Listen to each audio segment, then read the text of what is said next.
À moins de 10 jours de la Tabaski, les éleveurs semblent sans pitié. Les moutons seront davantage plus chers. On On ne peut pas avoir 100% de bénéfices, mais nous en tirerons le maximum.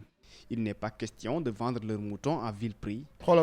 Chaque jour, on dépense 35 000 pour nourrir les moutons. On a dépensé environ 3 à 4 millions. C'est que la tendance milite plus à un risque de pénurie, ce qui explique cette surenchère. La situation n'augure rien de bon. Il n'y a pas assez de moutons.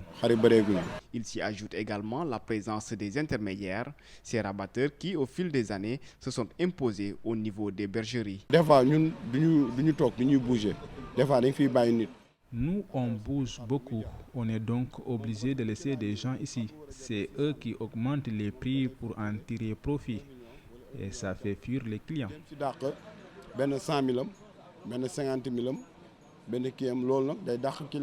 Ils sont pour la plupart invisibles.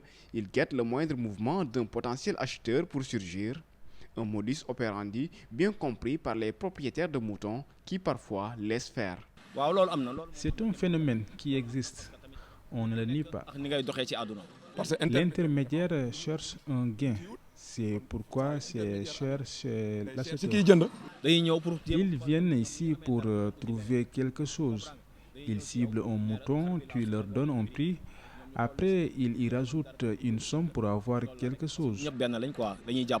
La Tabaski 2023 intervient dans un contexte de crise politique marqué par des scènes de violence, une des causes de la rareté du bétail selon des éleveurs qui pour le moment font monter les prix faute de concurrence.